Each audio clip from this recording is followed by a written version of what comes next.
You heard Biden yesterday. There's no more federal aid coming to the people of the Carolinas, Georgia, Tennessee, Florida. Christian, can you find that clip from yesterday, please? Where Biden flat, and it was what scared me? What really gave me the willies over Biden's response when somebody said, will there be any additional federal resources coming to aid these poor people? His no was quick. He knew to say no right off the bat, and then gave some malarkey answer about, well, we were ready and we give some stuff in advance. Can you imagine George Bush being asked after Katrina, will there be any more federal resources coming to aid the people of New Orleans? And he would right away say, no, we've given, the bank account is empty. We've done all we can do. Now we're going to fund Ukraine. We're going to help everybody else around the world. We're going to fund the illegals in America to the tune of billions of dollars by putting them up in luxury hotels and giving them free phones and cash cards. But we're not going to help the people of the Southeast who have been devastated by Hurricane Helene. You think I'm making this up? This was an actual exchange with the 46th president of the United States. And we've given them all everything we have. We're on the ground ahead of time, so we're working hard.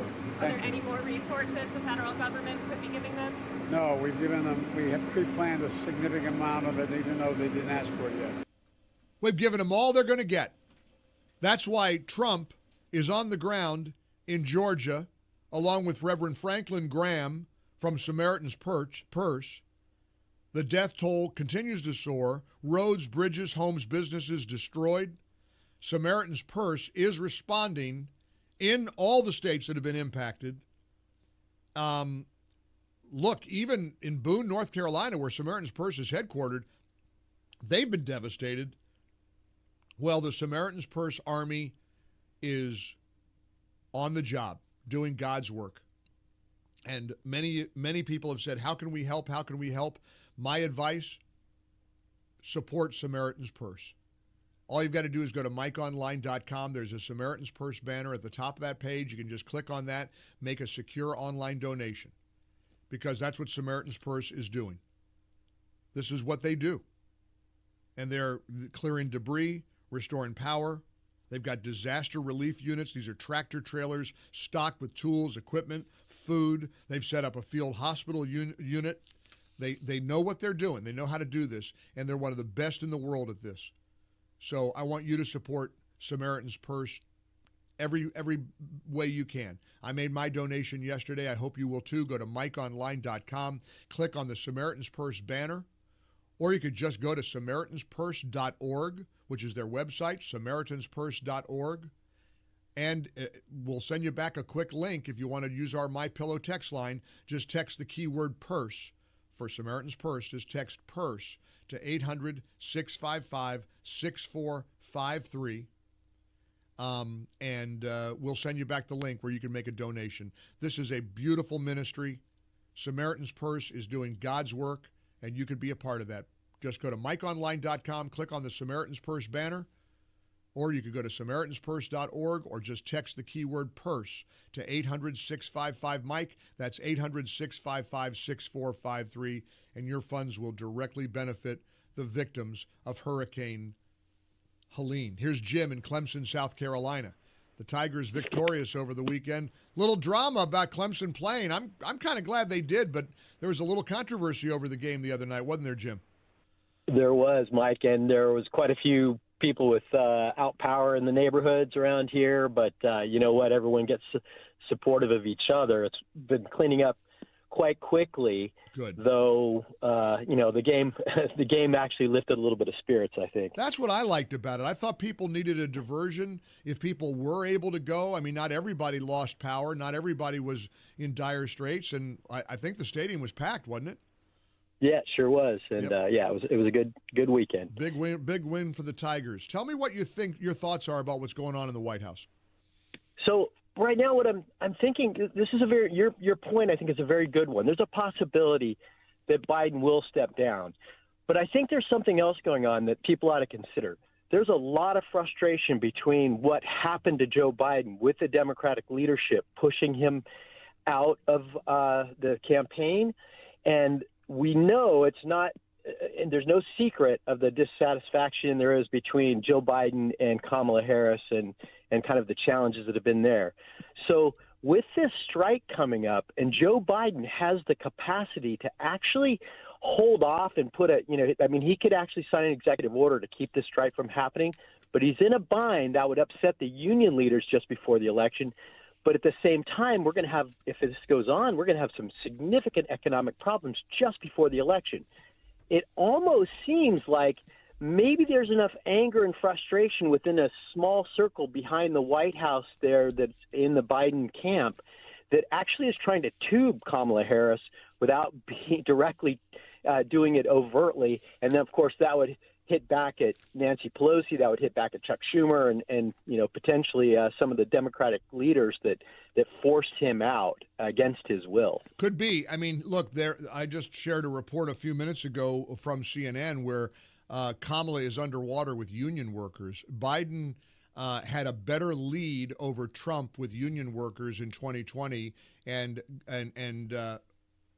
Trump has narrowed the gap dramatically. And I think he's 10 points better. He's performing 10 points better than union workers. And look, this is a major, major test of the Biden-Kamala administration coming just 5 weeks before the election. And again, I say this over and over again. How bad is Kamala as a candidate? Look, we know how bad the condition of the country is right now under Kamala and Joe Biden.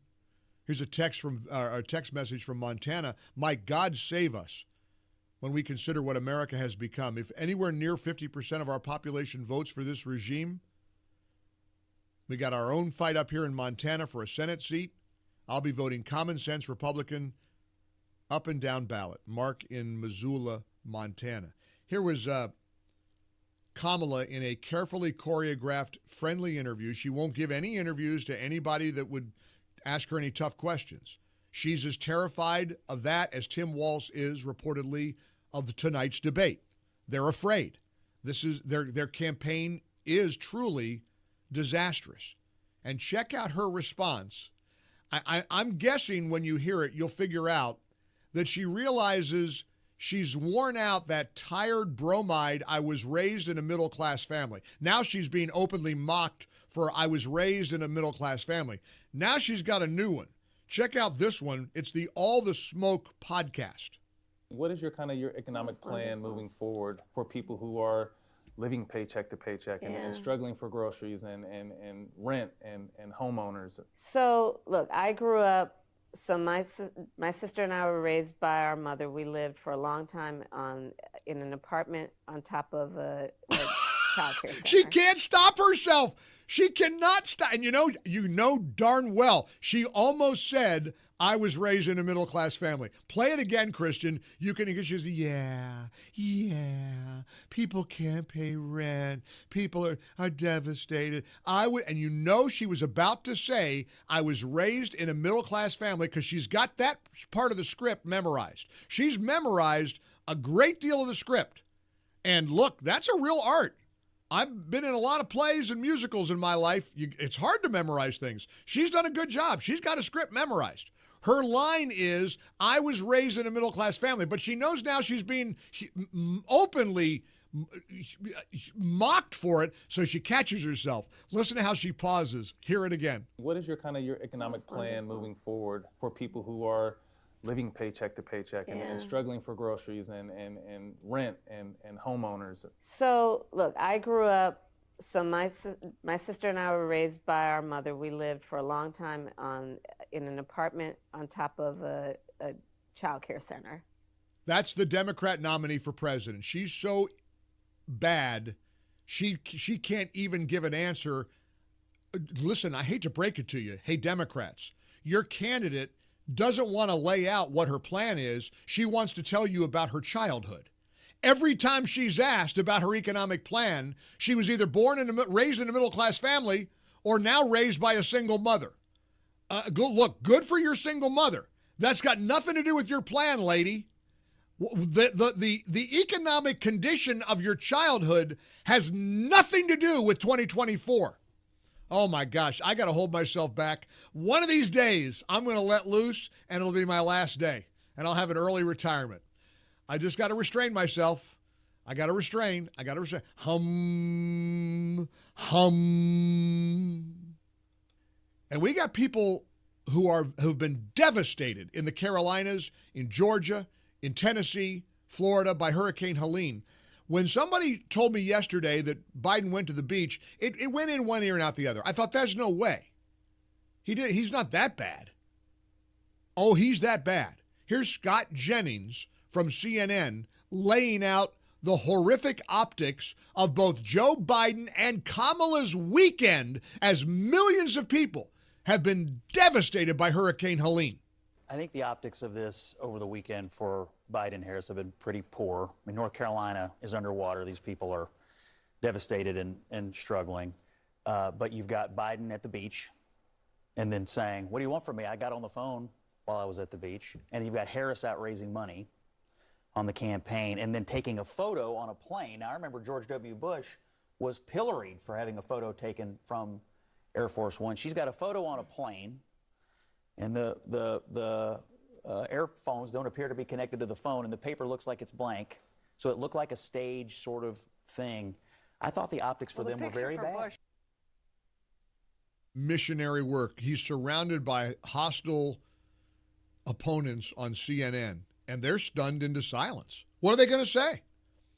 I mean, I thought yesterday maybe there'd be a pushback because surely Biden didn't go to the beach right after Helene hit. Oh, he did. There are the pictures. You watch it on Salem News Channel, sitting on the beach, asleep, as usual. That's why Trump always goads him and makes fun of him. Somebody asked President Trump yesterday, have you called President Biden? He said, no, he's probably asleep. What a perfect answer. And J.D. Vance tonight has an opportunity to bring this thing home. He's going to define policy in a way that perhaps President Trump does not. Trump is obviously my guy. I'm all in. You know that. I'm not criticizing Trump. He's a very different person from J.D. Vance. J.D. Vance is all business. He can be bombastic, but he doesn't have the colorful personality that Donald Trump has. And if he does tonight what I think he's going to do with a very nervous Tim Walz, and there are lots of reporting that says that Tim Walz is scared crapless tonight over this debate. He told Kamala reportedly when she was going to pick him, I'm not a very good debater. Well, we'll see how good he is tonight. Maybe they're trying to just lower the bar. Maybe it's all a big fake. I don't know. But I do know how good J.D. Vance is in this kind of a setting, and I think he's going to knock it out of the park. Now, if he does, and Trump's poll numbers keep rising, and incidentally, don't look now, but they are. All this reporting, all the data, Trump making historic inroads with Black, Latino voters, male voters. The Real Clear Politics average has Trump winning back to Trump again. The Electoral College, according to Real Clear Politics, he's winning. Guess what? You want to know what the October surprise is going to be if this keeps happening? Because they're not through yet. Biden's going to step down. Biden's going to resign in October. He's going to say his health. I mean, if you saw him yesterday barking at the reporter who said, can you do a little more than, I was on the phone. I'm on the beach. I'm on the phone. He doesn't know what day it is. He's getting worse and worse. And you mark my words, they talked him out of running for re-election, which is kind of unbelievable when you think about it. Now they've got a candidate who hasn't received one single vote from the American people in the primaries. They'll convince him to resign, thinking it's the only way to get her elected. And my pal Mark Davis thinks it'll work. Mark Davis, who is all in for Donald Trump and the Republicans as much as anybody, he is very afraid of Joe Biden resigning in October and Kamala Harris becoming the president of the United States. He thinks that's what it's going to take. I don't agree with that. That would be such a transparently desperate, pathetic, comical, epic move that Trump will win in a landslide. But maybe you see it differently.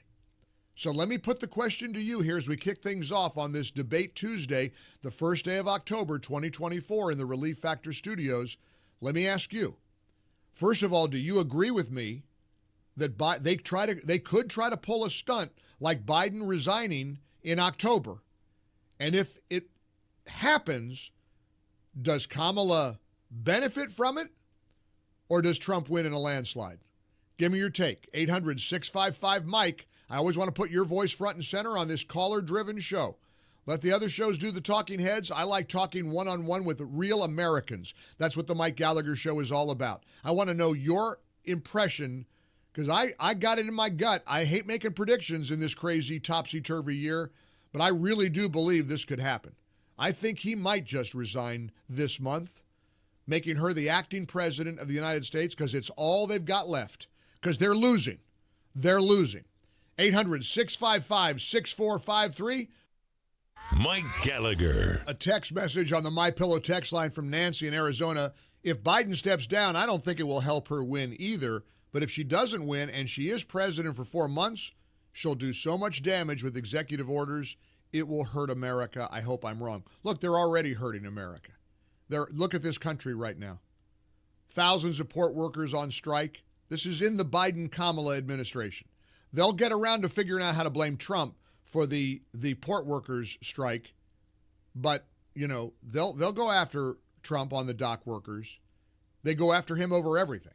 He goes to Valdosta, Georgia to offer assistance, and they pilloried him for that. They eviscerated him. Oh, campaign stop. Now, what are they going to call Biden's visit to North Carolina tomorrow? Is that a campaign visit for Kamala and the Democrats? Since he's her surrogate now, I guess. That'll be a great visit. That'll be a statesman-like visit. Biden or Kamala in the Carolinas, oh, that'll be good. Trump, bad. Look, the country is in bad shape, and everybody knows it. They're going to stop at nothing to win, including forcing this old man who barely knows where he is to step down in October so she can be sworn in as president for the last couple of months. Gary is in Florida. Gary, what do you think?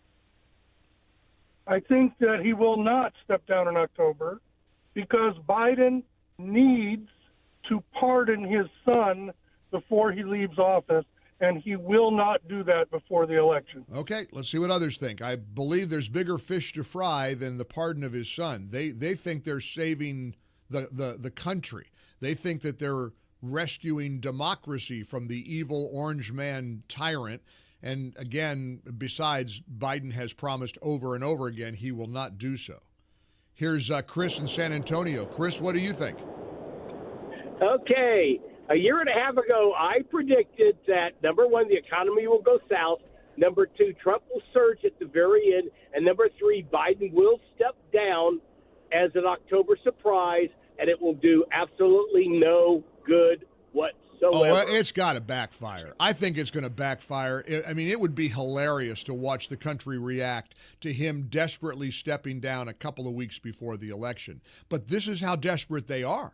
They know it's – I've got contacts and I've got sources who talk about internal polling. She's underwater in Michigan. She's underwater with Latino and black voters. She's not winning. She's got one demographic, women, who are fixated on rescuing abortion. It's all it's about for a lot of women. Hopefully most women can see beyond that. She's losing. And if it gets worse after tonight's J.D. Vance-Tim Walz debate, they got to pull another rabbit out of their hat. That will be the October surprise.